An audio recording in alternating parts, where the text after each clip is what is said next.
A lot to cover this morning as well. We begin with that extraordinary hearing of the January 6th committee. Cassidy Hutchinson, an aide to Donald Trump's chief of staff, testifying that Trump was enraged, out of control, revealing an allegation that the former president at one point lunged at a Secret Service agent, grabbing the steering wheel of his vehicle when they wouldn't take him to the Capitol. And according to Hutchinson, Trump was angry at the Secret Service for barring supporters from his speech on January 6th who were carrying weapons.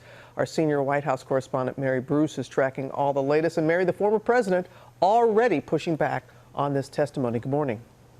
Good morning, Robin. He is the former president, says she is a phony. He is saying he hardly knows her. But Cassidy Hutchinson worked just steps away from the Oval Office. And now at just 26 years old, she's breaking with her former boss, describing in vivid detail what she witnessed on January 6th, describing how the president himself tried to lead the armed mob here to the Capitol to overturn the will of the American voters.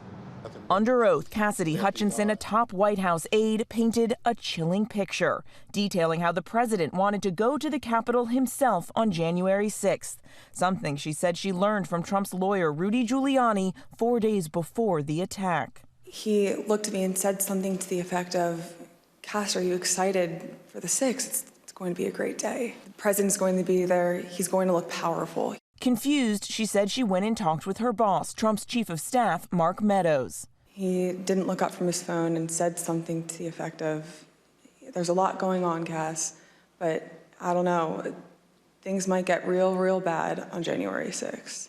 That evening was the first moment that I remember feeling scared. Hutchinson says while Meadows acknowledged something was wrong, he did nothing to stop it.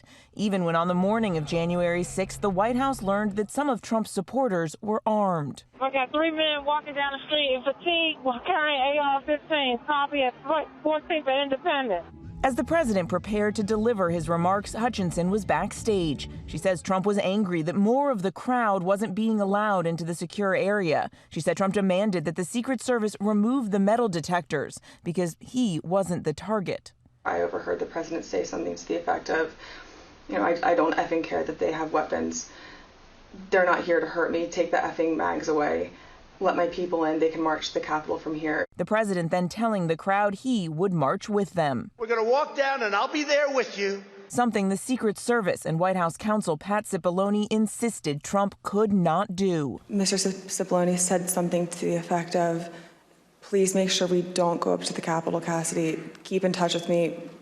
We're going to get charged with every crime imaginable if we make that movement happen."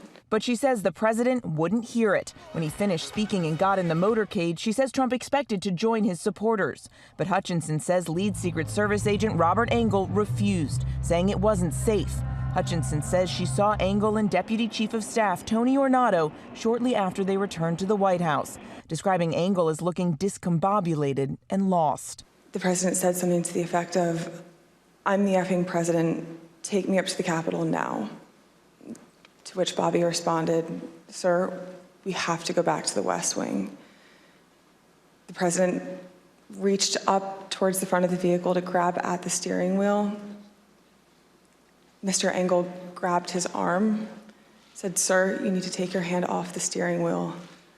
We're going back to the West Wing. We're not going to the Capitol."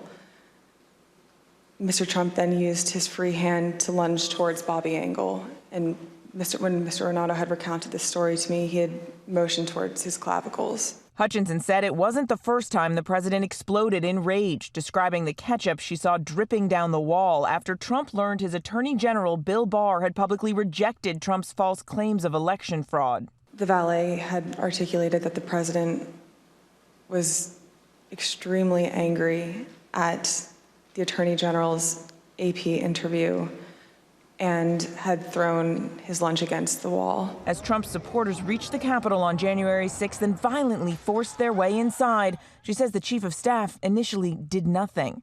I said, "Hey, are you watching the TV, Chief?" He was like, "Yeah."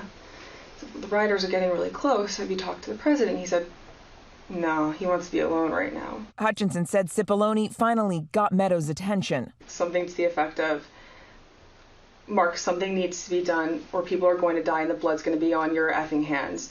But she says the president was unmoved, even when told that his supporters were chanting to hang his own vice president, Mike Pence. Mark had responded something to the effect of, "You heard him, Pat. He thinks Mike deserves it. He doesn't think they're doing anything wrong."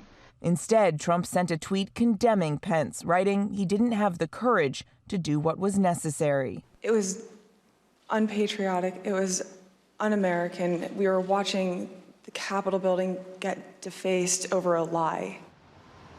Now, Hutchinson also added that in the days after the attack, Mark Meadows was among those seeking a presidential pardon related to January 6th. This morning, we are hearing from some members of Trump's inner circle who are disputing some other portions of Hutchinson's testimony, including one of Trump's former White House lawyers. Now, as for the former president himself, he responded in a flurry of online posts, also calling into question parts of this testimony. Michael, it is clear Donald Trump is paying close attention here. Absolutely, as expected. Thank you so much, Marion.